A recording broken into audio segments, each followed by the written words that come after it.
Welcome to Brave Together Parenting, an empowering and truly helpful podcast for the parents of children with disabilities and all unique needs.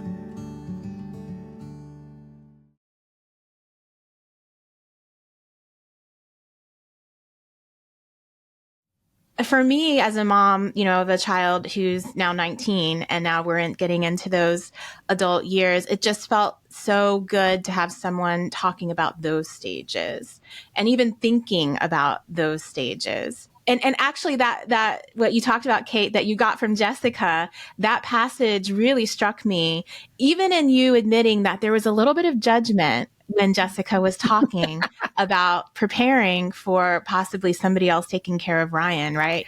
Because I just recently put my daughter into residential, a wonderful community in November, and I felt that judgment from other moms. And I have my own guilt and judgment about it. And so just you being able to voice that for a mom that might be on the horizon for her, it was really impactful for me. And so I have a question just about that phase for anyone out there who might be entering it or thinking about it. How did you get to that point, Carrie, for someone who hasn't read the book yet? And I hope you guys read the book. How did you get to that point with your son? Of finding a program for him? Yeah. So my first two boys are a year apart, and my oldest son, Joseph, left for college. He goes to college in Philadelphia. And I'll never forget when we dropped him off. We all went as a family, all seven of us. And I remember watching Jack just sort of take in the world around him. Jack's a very tactile person when it comes to vision. His eyesight's okay, but he's still like, if he was here, he'd be tracing his fingers along the desktop. It's sort of how he sees the world first. And I remember him kind of tracing the perimeter of the room, looking at the desk. And I could tell he was really putting the pieces together of like, oh, this is what a dorm looks like. This is what a college campus looks like. And my oldest has always kind of been this beacon of light for Jack, for like what Joseph does, Jack will do. It didn't always work out, but that was Jack's goal always. And I remember coming home from that weekend thinking, this is what he wants for himself. He wants this. And then I just sort of got to work and, research upon research of programs and calling to make sure they were represented like the way they said on paper in real life, which isn't, as I'm sure you know, Zoe, is not always the case.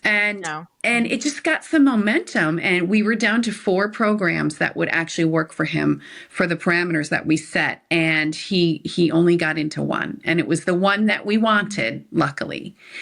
But then preparing to live without him here, as I'm sure you're familiar with, was a whole other kind of season of my life. And people ask me a lot. I hear a lot from moms with kids our age, like, I'm the only one who can do this. I'm the only one who can do medication. He will only eat the food I make. Sort of like a little bit of a red flag for what I call the refusal to untether. As our kids become adults, it's necessary to start to untether from them emotionally, as hard as it is. So people ask how we let him go. It was a really difficult decision. My husband and I sat on the couch probably for 3 months every night debating the safety aspect, debating there's this duality in kids like Jack where his emotional version is much younger than his physical version. So we were essentially sending off a 13-year-old to live in this community space. So it didn't come without a lot of soul searching and conversation. But 3 years in, I can say, looking back, it was exactly the right decision.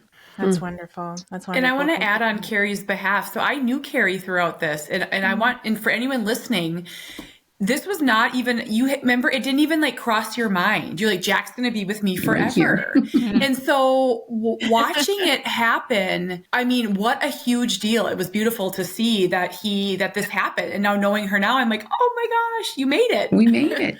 And I always say, I think the assumption is like Jack moved away and he left his autism here. He packed it all up, and his severe anxiety and his OCD, he just brought it right with him. And now there's other people, as I say, that have picked up the autism baton and they're running with it. And I think I'm just going to say this. If you're out there and you've said to yourself, I don't want to be a forever caregiver. I sometimes just want to be a mom. I just want to be Ryan's mom and not the everyday caregiver. I think it's okay. And we're all here to validate you. Yeah.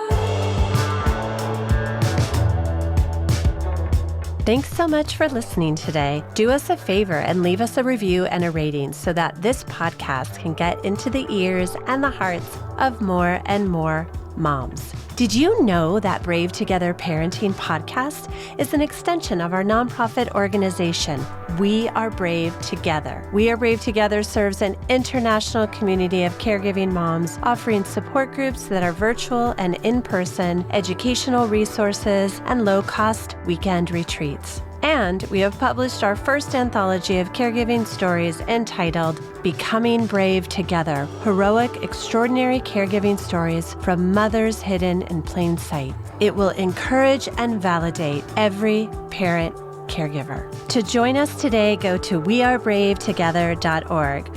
Our support and sisterhood awaits you.